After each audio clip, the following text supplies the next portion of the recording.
Greg, thanks for joining me. Let's start off with that last session with the Maple 8, as people like to refer to them. What did you think of the general thread of their narrative in terms of what their journey's been through becoming these enormous funds? Yeah, I think it's a really relevant story, particularly for the LGPS schemes in the UK and the journey they're currently on towards greater consolidation. That there is no better model for thinking about how to be successful as a DB fund or institution than the Maple 8 in Canada. And I mean, the story is relatively familiar, I think, to a number of people now. Autonomy from government, very important, that the institution makes decisions in the long-term interests of members and isn't caught up in kind of short-term comings and goings on the political side. And more widely, that if you're going to internalise, then you have to be able to attract the talent to deliver the high-quality investment outcomes. We know, don't we, Padraig, that in the end, asset allocation is the most important element in maximising returns. So that means you need to really know what you're doing. So yes, the right governance and the ability to attract the talent. Okay. One of the key points they made was that it took a long time for them to become an overnight success. Yep. Okay. Is there any danger that the political influence we're seeing from government to encourage schemes, both public and private sector, into productive finance and private assets could actually be too rapid, the development, because that's certainly not what they founded their success on? Yeah, and even if you look at IFM Investors, which of course I work for, that's a 30-year story of building up to be one of the biggest infrastructure managers in the world. So these things don't happen overnight.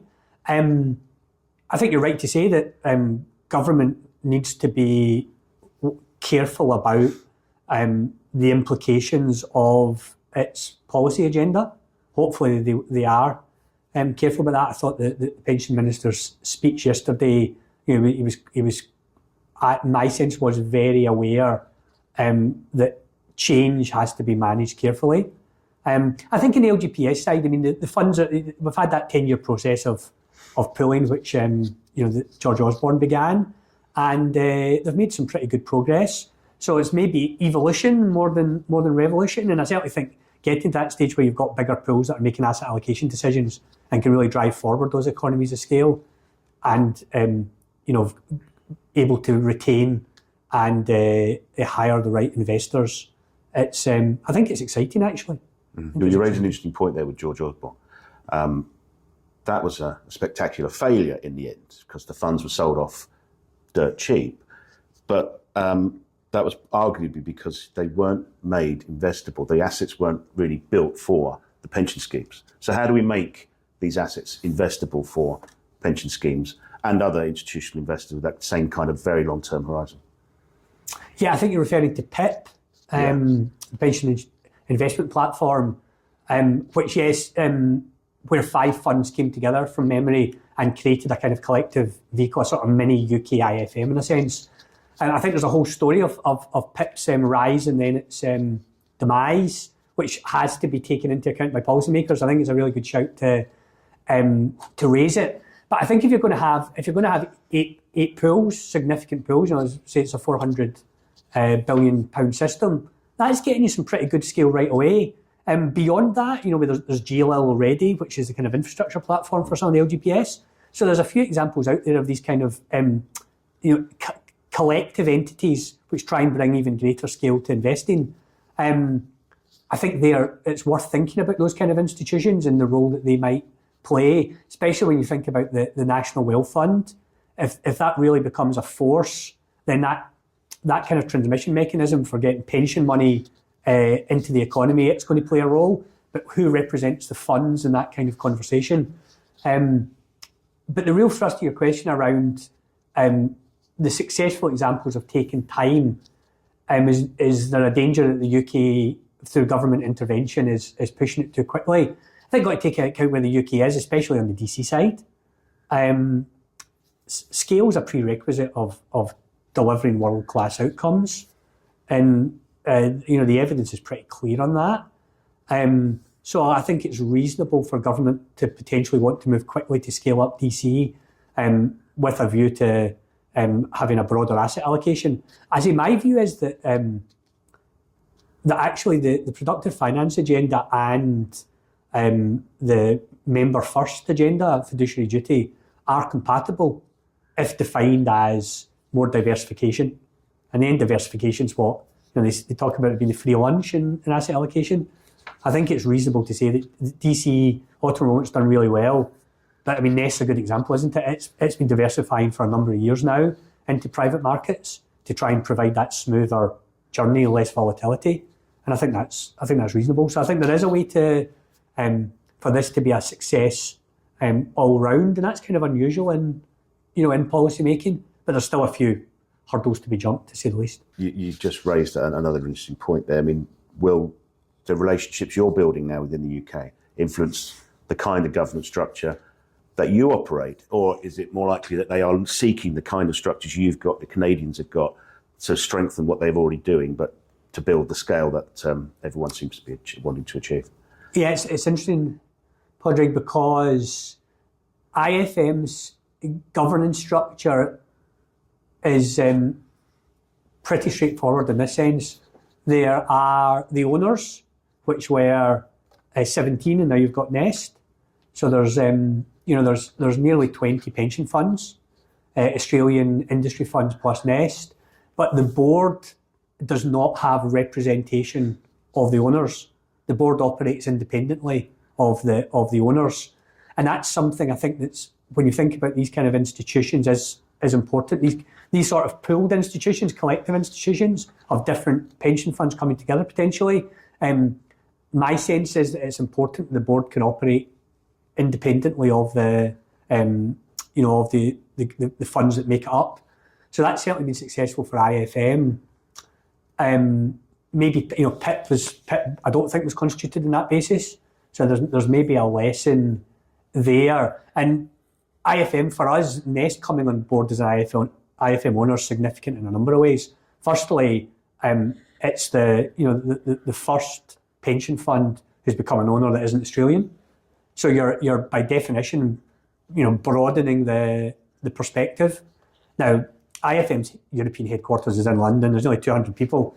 It's got major assets, worth more than 5 billion in the UK. So it's a big investor already, but it can only help really locate IFM even more in the UK and with a UK-focused perspective. And certainly, as you know from the announcement, Nest are very keen on taking that 5 billion that they are going to invest through IFM and making sure there's a significant UK element of that. So I think it plays into that agenda, and it goes back to your point about these kind of the institutions that are most likely to deliver these kind of investments. You need to scale because of economies of scale, but also implicit in that is the expertise. Go back to the point about talent. It's not that easy to do. And this maybe goes to your point about can you do it very quickly, because IFM's investment team have been doing it a long time.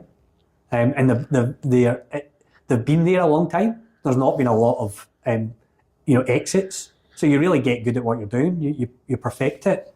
So I think that takes back to your question. Actually, is a way to make sure this is effective, to have these larger institutions, but then those larger institutions are actually investing through another entity or entities which are aggregating even further to enable them to have that expertise. I think it's a very good question.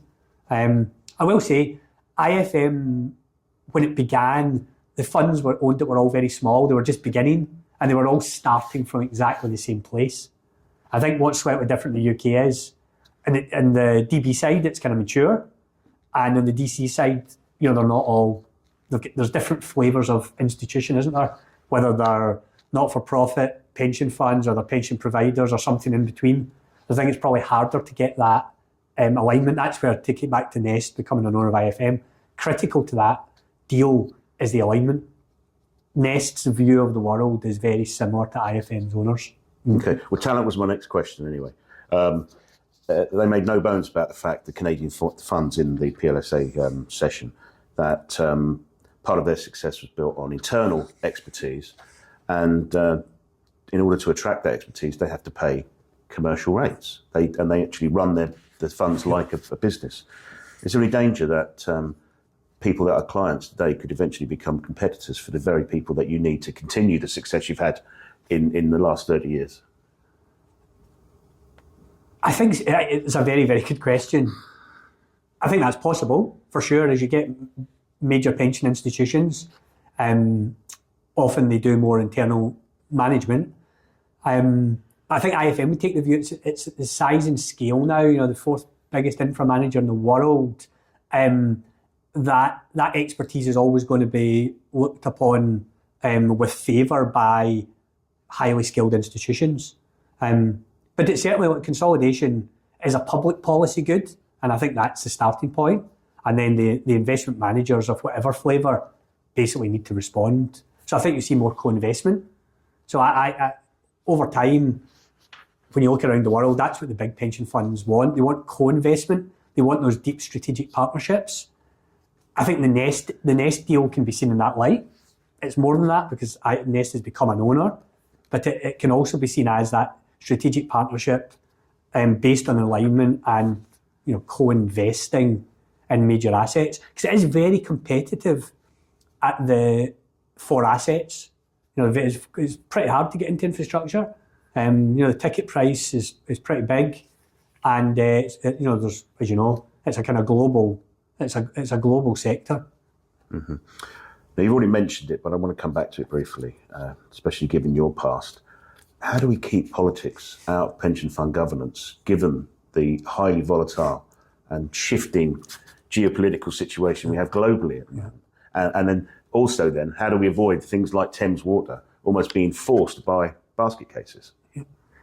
No, it's a very good question. So, starting point, I think that for lots of different reasons, including technology, the political cycle is getting shorter and shorter, and we have more geopolitical instability than we've had in a long time.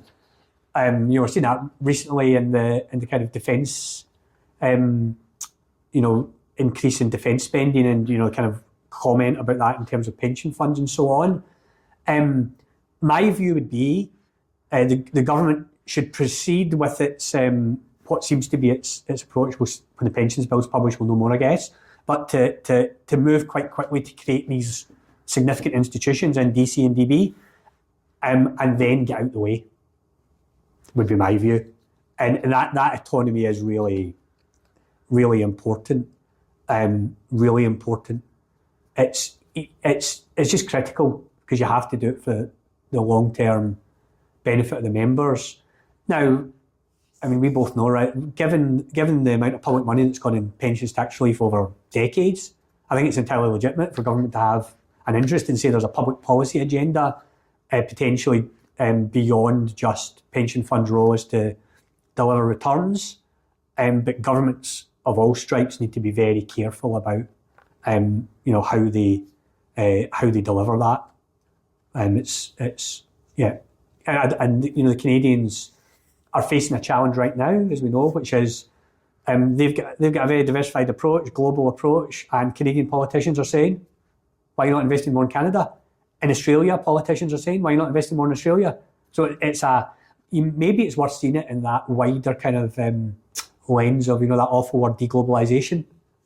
Because it's related, I think, to that phenomenon insofar as for a long time the focus has been, portfolio as diversified as possible, not a big bias to the home market, etc., etc. So my view, government should go ahead with kind of consolidation plans, create those the potential for world-class institutions and independent governance. But from your point of view, if government step back, the regulators are going to be left in charge. There's a lot changed. Are they up to speed, do you think? Absolutely right to raise regulation in the regulatory dimension. I would say, at one level, if you've got a smaller number of larger institutions, it actually should make regulation a bit more straightforward, because the institutions will look a lot more similar than the kind of diverse, fragmented pension sector that we have at the moment. But I think there's always a challenge, and this has been going on for decades, of, again, being able to attract the right expertise into the regulators. And there's always lots of talk, isn't there, about you've got two regulators, one that's more retail focused and one that's pension fund focused. So recently TPR talking about the way it's going to categorise schemes going forward. That seems sensible to me. And so I would be hopeful actually if the government does proceed, relatively rapidly with its consolidation agenda, it simplifies, at least from the range of institutions that the regulators are having to deal with. But we could take it to take retirement income. I mean, that might be an interesting part of the pensions bill. Who knows? It was certainly consultation about inverted commas default pathways. That then creates that's a new regulatory area, and it's interesting, where does that sit between TPR and FCA? If it's master trusts doing basically drawdown and then annuity, the kind of Nest blueprint type, that's clearly going to have implications for regulators, and new things are going to have to be across. Okay, and finally, Greg, just give me a thumbnail sketch of where you think we're heading as far as this development in institutional investment is concerned, and what we absolutely must do to make sure that we make the most of this opportunity. Yeah, I think where we're heading, and the proof will be in the pension bill pudding, of course, is towards a world where there's a significantly smaller number of large institutions which have the scale and expertise to really deliver what's capable of being delivered from asset allocation, and they can drive down the costs for entering these more expensive private markets, and at the same time as driving it down, implication of the asset allocation point, they really will have excellent judgment on what to invest in and what not to invest in. So to go back to where we started, it looks more like the Maple 8, it looks more like Australian DC. We don't talk about it so much, but it looks one of the Dutch funds, which is a system pretty similar to the Australian. I think that's what the UK system looks like. It looks more on the DB side like Canada, and the DC side like the Netherlands, Australia, and the Nordics. Lovely, thank you very much.